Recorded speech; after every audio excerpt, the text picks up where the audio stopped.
So you probably remember I did a video a while back on my pickups at Heroes Con, the books that I bought while I was there. I didn't buy a whole bunch.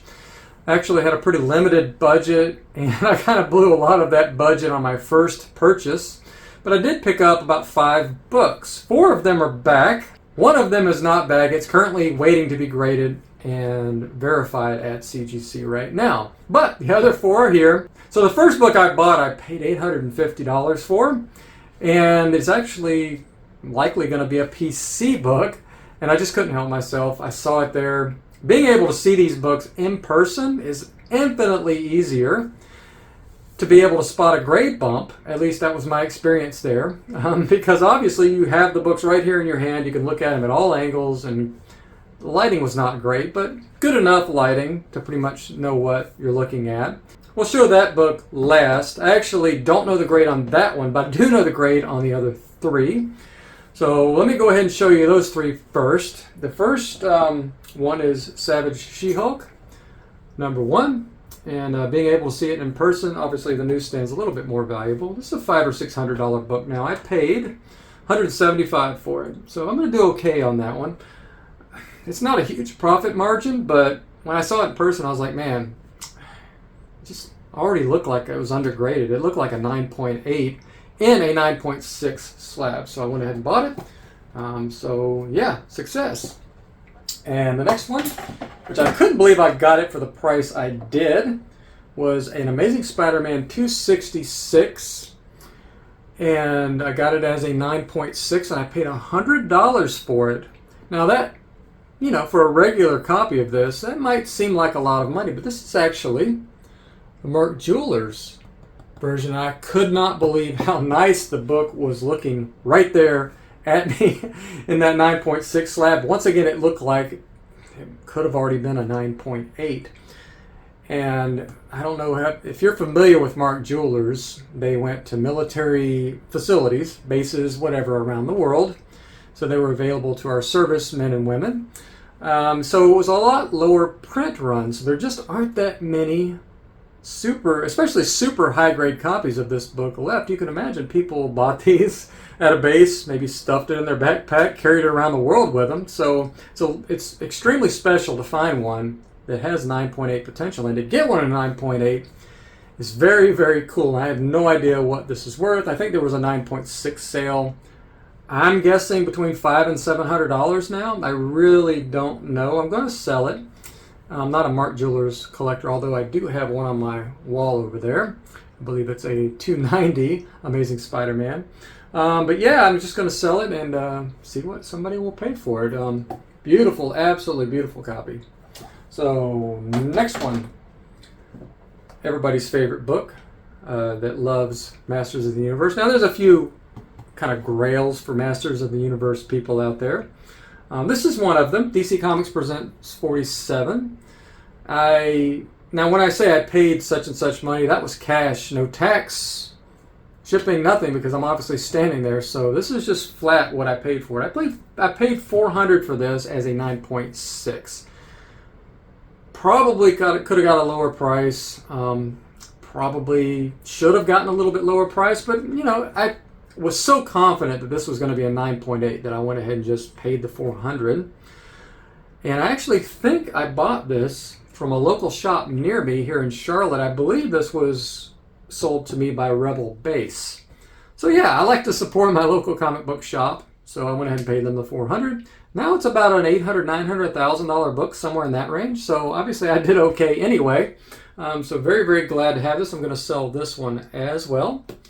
And yeah, it's hard to find this book in a 9.8. There's probably quite a few copies out there, but still not something you run across all the time. Did get off-white to white pages, which I don't agree with. Pretty sure this is white pages. So yeah, a little bit harsh on that one. You can almost kind of see, I don't know if you can see in the slab there a little bit. You can see the pages. Not bad, huh? There was no kind of shadowing or anything at the top, so I'm not sure why it got the off-white pages, but whatever. They're a little bit all over the place with that, as most of you probably know. Why can't they just have some kind of little scanner somebody could invent, or probably already exists, that can just pull the color, have a range, Boom, you're done. Take the human element out of it? I mean, why not? Okay, last book. Now, I've got it here covered up right now. Now, you might notice something, if you haven't already, you probably have, is I got 4 slots here with only 3 books. So I got Amazing Spider-Man 298, 299, and 301. Well, what are we missing here? Well, if you remember a while back for my 5,000 subscriber giveaway, I gave away my only copy of Amazing Spider-Man 300. It was a 9.2 copy. And I actually bought that during the peak. I way overpaid. I was kind of naive when I got back into collecting. I paid over $1,000 for that book. It's not near that now as a 9.2. It's probably half that or less. But, you know, I just needed to give away something great for 5,000 subscribers. So obviously that was like, whoa, I just got to give that one away, right? And that, I thought, would give me kind of a little kick in the butt to start searching for my own PC copy of Amazing Spider-Man 300. And if you've been following the channel, you probably know, I'm trying to get the entire McFarlane Amazing Spider-Man run in 9.8. 300 is a big one. That one is hard to do. I've got 316. I've got the ones you're looking at here. I've got all of the hard ones now, except for 300. So, here it is right here. All right. And once again, this was the first book I bought at Heroes. The gentleman, I can't remember, I apologize.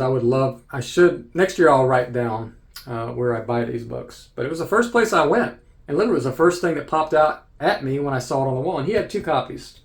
Both 9.6s. I looked at both. One of them looked like a 9.2. But this one looked like a solid 9.6 with CPR potential. There was a little bend here. There were some ticks that could be cleaned up, but the back on this thing is just immaculate. You almost never see a 300 with that nice of a back. And there's also something about this book. If you look up and down the side right here, it's got kind of that rough edge. I don't know if you want to call it marble chipping, whatever. I actually prefer that on books. Some people want that nice clean edge. I like that. And the reason is, I had a subscription to Amazing Spider-Man when I was a kid. First book I ever got was $2.98. Not this copy, but a $2.98. Second copy I got was a $2.99. The third book I ever got in the mail was this book right here, and it had that rough edge on it. So that's just what I wanted. So when I saw that with the rough edge, I was like, okay, this might be my forever copy. I'm going to keep it anyway, but I'm going to keep it if it's a 9.6 or 4 or whatever. Hopefully not a 9.4. I might resubmit it because this is an obvious 9.8. Everybody knows how harsh of a grader I am. If I say this is a 9.8, it's a 9.8. So I submitted it unlimited values tier, and I'm just expecting a 9.8. So can we get that last major hurdle completed in this run? I don't have the run yet. This is not the last book, but it's a major piece of the puzzle. Okay. Yes! All right. Woo! So they got that slot ready to go. Now I'm probably going to move this to the other wall, but just for a while, I want to be able to enjoy this on display behind me. And there you go. First 4 books. Get my big head out of the way so you guys can just enjoy that with me a little bit. These 2 are really tough. This one's pretty tough. That might be the easiest of the 4. But look at that. That is a thing of beauty. All of them are white pages. That took some time and some energy, as you can imagine, as all of you, especially you McFarlane collectors out there, know how tough that is to do. So I paid $8.50 for this one, straight cash, and I think I've got it at something like $2,700 is the current value of it. That thing got up to like, I don't even know, 6, 7, 8,000 during the peak. But yeah, that's my forever copy. It's not going anywhere. All of these are. I'm going to hold on to those as long as I can. So yeah, I'm going to call that a success this year. I only bought 5 books. I still got 1 outstanding, but 4 out of 5 at least that got 9.8. I'm going to say that's pretty good, especially since 1 is the grail for my collection. So next year I plan to do a lot more buying potentially. I spent a lot of time getting signatures this year. And speaking of which, in the next couple uploads on YouTube, you'll probably see my first signature submission. It just came back as well. Actually got 3 packages in the mail today from CGC, so I'm excited about that. So I'll have those next couple videos coming out soon. Oh, and before I go, just want to remind everybody that I am working on some courses, cleaning and pressing, buying and selling of comic books, showing you basically exactly what I do most of the time on this channel. And if you're interested in that, go to my website, improvecollecting.com. and sign up for my newsletter. I'll be making announcements there. I'll also be doing giveaways, and you don't have to be interested in the courses to be taking part in the giveaway, and I don't spam. It's all going to be related to what I cover here on the channel. I'm not going to be sending ads or selling your email or anything like that. You don't have to worry about that. So it'll be about cleaning and pressing comic books, buying and selling comic books, that type of thing. So I'm finally to a point where I feel a little bit more comfortable about sharing some more of what I do with you guys, without thinking, hey, yeah, I'm going to be doing it this way in this video, but next week I might be doing it a different way. It's probably not that. I'm going to set the courses up in such a way that I can update as I go. It's going to be short lessons, not long drawn-out ones, because if I have to re-record part of the process, I only want to have to record a 5 or 10 minute video, not an hour. Who wants to watch hour-long videos anyway, right? So yeah, that's it. Thanks for watching. Stay nerdy, and I'll see you in the next video.